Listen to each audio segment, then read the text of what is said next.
Drywall prep is crucial, and there's a couple key things you're going to want to stick around for and tips and tricks to make sure you don't hit utilities in the future once you get your drywall up. In today's episode, we're talking all about prep for drywall. We've got a few big things we really need to get done. We need to get stuff off the walls. We've got some leftover drywall over here that's going to stay.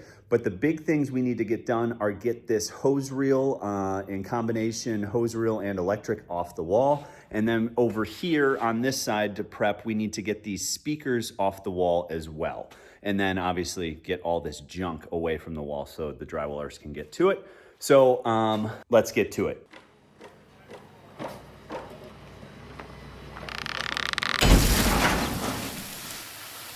What's going on, guys? Welcome back to another episode of Detached Garage. Today we are doing drywall prep. It's the final prep for drywall. We've got most of everything cleaned up and away from the wall over here, but we are prepping for drywall so we can get that going Monday, Tuesday this coming week. I'm super excited. It was a big milestone. We built in phases so we could make sure we knew where things wanted to go behind the walls specific to utilities. So a few things we got to do today. We've got to get this hose reel and electric reel off the wall. We're going to leave the bolts in place so we know where they go. We use lag bolts to put those in. And then the other thing we need to do over here is get our speakers off the wall. We're going to leave the lag bolts.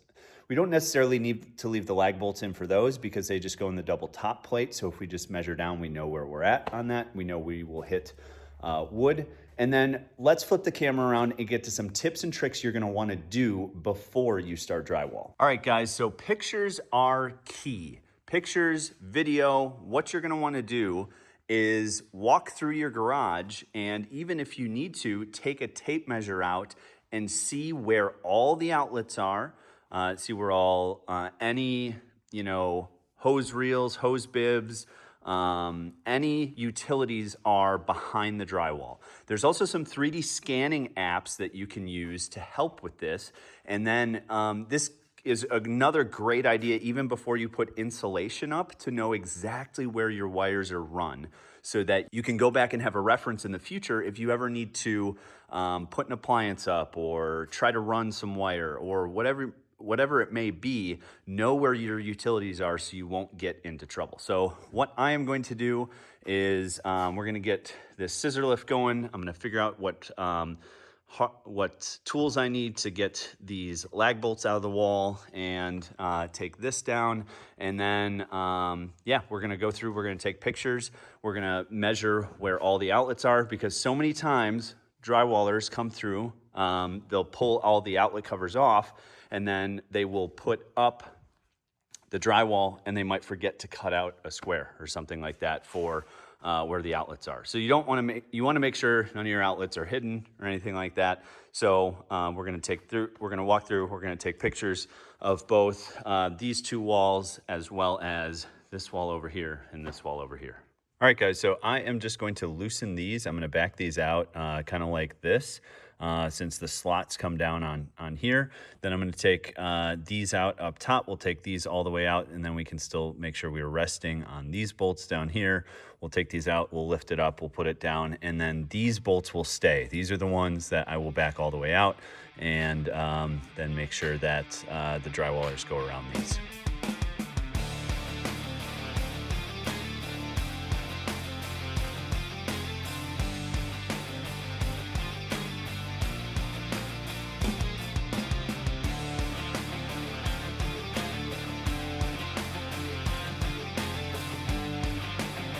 All right, guys, so I've got the hose reel and electric reel off. We're going to leave these two open, and then we're going to leave these two in. I am going to take some pictures up here just to make sure, with a tape measure, just to make sure I can find these, just in case the drywallers do take these out. But I'm going to back these out a little bit more. We're using 5/8 drywall, and we'll just back these out a little bit more and leave them there, and make sure to take pictures and send it to the drywallers so they know, leave these screws in, drywall around it, and because these are the locating pins that make sure these go back in the same holes.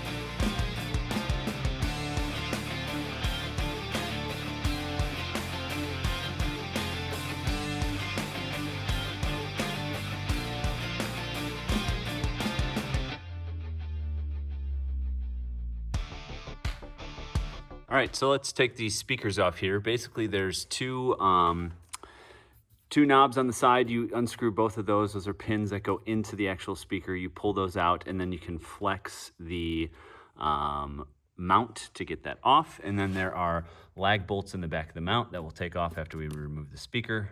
So we'll get these out. We'll take the speaker wires off. We'll pull this out, and then we'll get the lag bolts out.